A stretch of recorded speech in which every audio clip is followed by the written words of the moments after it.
भैया उस पतंग को ढील दे, जैसे ही मस्ती में आए। अरे जैसे ही मस्ती में आए उस पतंग को खींच दे, ढील दे रे भैया।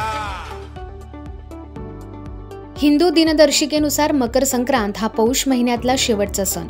या सणानंतर थंडी कमी होऊ लागते आणि वसंत ऋतूला सुरुवात होते। मकर संक्रांतीच्या दिवशी पतंग उडवण्याची परंपरा आहे। लोक छतावर आणि मैदानावर रंगीबेरंगी पतंग उडवताना दिसतात। मकर संक्रांत आणि पतंग उडवणे याचा एकमेकांशी काय संबंध आहे याचा तुम्ही कधी विचार केला आहे का? पतंग उडवण्याच्या परंपरेमागे उत्तम आरोग्याचं रहस्य दडलेलं असल्याचं मानलं जातं। मकर संक्रांतीच्या दिवशी सूर्याकडून प्राप्त होणारा सूर्यप्रकाश आरोग्यासाठी फायदेशीर ठरतो। वैज्ञानिक दृष्टिकोनातून या दिवशीची सूर्यकिरणे शरीरासाठी अमृताप्रमाणे असतात।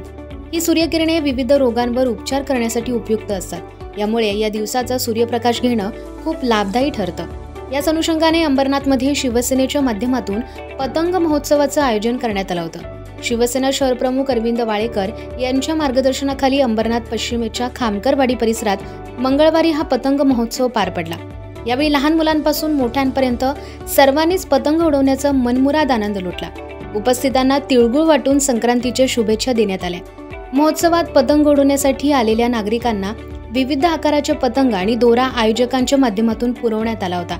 यावेळी नागरिकांनी मोठ्या प्रमाणात गर्दी केल्यानं आकाश विविध रंगी पतंगांनी भरून गेलं होतं। शिवसेना शहर प्रमुख अरविंद वाळेकर यांच्यासह माजी नगराध्यक्षा मनीषा वाळेकर, माजी उपनगराध्यक्ष राजेंद्र वाळेकर, माजी नगरसेवक निखिल वाळेकर आणि शिवसेनेच्या अनेक पदाधिकाऱ्यांनी पतंग उडवण्याचा आनंद घेतला। या महोत्सवानंतर लवकरच नागरिकांसाठी हुरडा पार्टीचं आयोजन करण्यात येणार असल्याची माहिती शहर प्रमुख अरविंद वाळेकर यांनी दिली।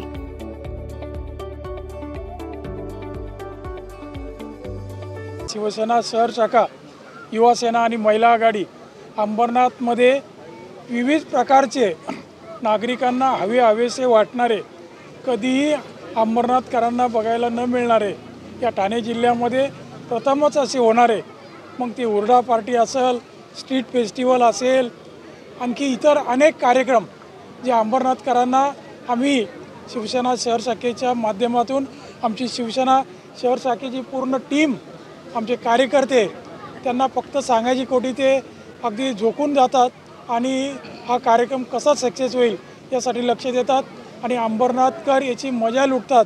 अंबरनाथकरांना नवीन असा हा कार्यक्रम पतंग महोत्सव युवा सेनेच्या माध्यमातून भेटलेला आहे आणि त्याची मजा आज लहान मुलांपासून तर अगदी वयोवृद्धापर्यंत, महिलांपर्यंत सगळे घेत आहेत आणि अंबरनाथकरांना लवकरच आम्ही हुरडा पार्टी जी कोकणामध्ये किंवा घाटाच्या वर होते ती हुरडा पार्टीसुद्धा यापूर्वी दिली, तीही आता लवकरच आपल्या सर्वांना पाहायला मिळणार आहे।